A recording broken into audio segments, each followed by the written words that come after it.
wanted to share with you some of the takeaways that I got from attending the Inside Self-Storage Convention in Las Vegas, April 2019. As self-storage business owners or people looking to get in the business, it's critical that we keep our finger on the pulse of the industry and be able to look into the future and see what the future is going to hold for us so we can make decisions today. Let's talk about the state of the self-storage industry right now. My name's Mark Helm. I'm the author of Creating Wealth Through Self-Storage, and I'm the creator of the Self-Storage Quick Start Academy. And what I do is I support the small investor who wants to get in the self-storage business or who wants to grow their self-storage business, strategically do so in a way that creates true wealth and a fulfilling career.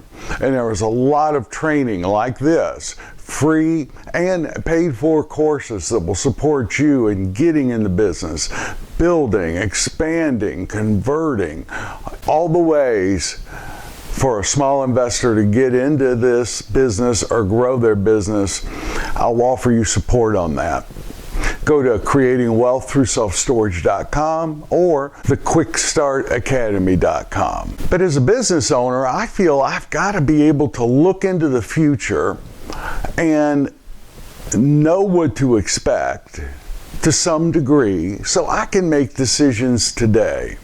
As I think that's a critical part of being a business owner.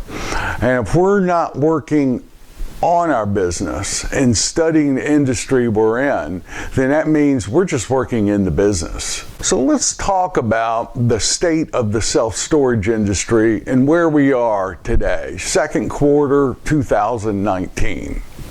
Well, some of the good news is the underlying fundamentals that drive the self-storage business for us are in pretty good shape. The U.S. job growth rate is remarkably stable.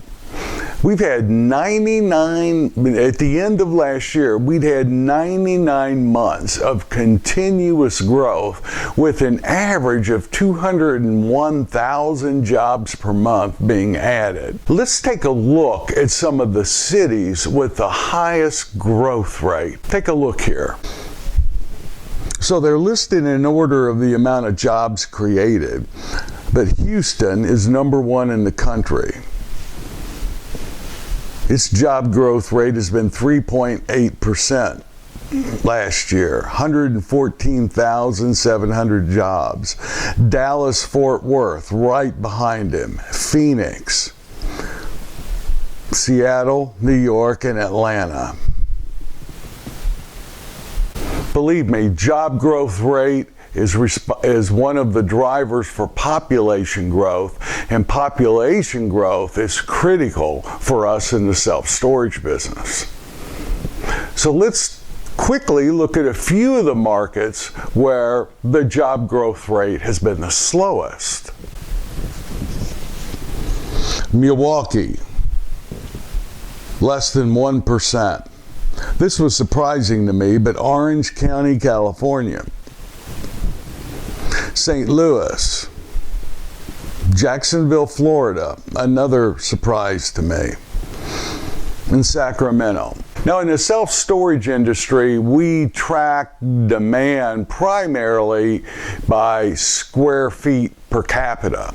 But if we were other retailers, if we were in the automotive business or we were in the salon business, one of the other drivers that most retailers look at is retail spending. So in the U.S., retail spending has been increasing about 2.3% a year. And that's a good growth rate for spending. Housing starts have been falling short of demand. Housing is a critical factor. Most people think that apartments are better for the self-storage business than housing, but that's really not the case. The majority of self-storage renters own homes. And one of the other at least for our company, key things that we keep our finger on and we look at very closely are migration patterns. Where are people moving when they move throughout the country? The self-storage customer is someone who's usually in a state of transition in their life, and moving is a transition. And we also want to see where people are moving to, because that typically indicates where the higher population growth patterns are going to be. And what we've seen is, it's no surprise, is that the migration patterns are going from the Midwest and the Northeast to the Southeast and the Southwest. Let's take a look at this. This represents the U.S., where the U.S. population is going to be migrating over the next 10 years. Here are the cities that are anticipating the most growth: Dallas-Fort Worth, Houston, Phoenix, Atlanta, Orlando. What do all those have in common? Southeast, Southwest. Look at this anticipated population growth. So we all know a lot of self-storage has come online in the past few years. Last year, just shy of 5% of the total inventory, 4.7, came online. In other words, of all the inventory square feet in the U.S., last year alone we added an additional 4.7%. This year it's expected to drop. It's expected to drop to 3.2% in 2019. Let's take a look at the cities where a lot of this inventory went in 2018. As a percentage of inventory, Seattle had the largest, with over 2.7 million square feet of new inventory, representing 9.1% of the total self-storage inventory came online last year. South Florida added an additional 5%. Dallas-Fort Worth, 3%. Phoenix, 6.5%.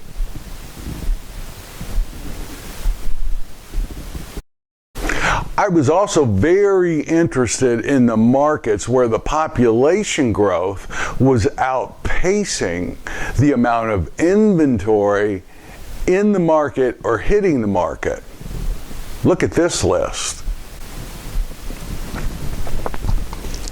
Las Vegas, 5-year per capita population change, a minus 4.1%. Inland Empire, which is in Southern California, 1.9%. Sacramento, remember seeing Sacramento in some of the cities with the slowest population growth? Now, being a commercial real estate agent, I'm always interested in how the self-storage industry relates to the other real estate sectors. Listen to this. In 2019, the self-storage industry is estimated to add an additional 3.2% to its inventory. But apartments, multifamily, another very hot sector in the commercial real estate industry, is only anticipated to add another 1.8%. The self-storage industry typically trails the multifamily industry. And if you can remember the past few years, multifamily was adding inventory at 3 to 5, sometimes 6% per year. And my experience is the self-storage industry is usually a year or two behind it. Retail is only estimated to add about 0.5% of additional inventory in 2019, 0.6%.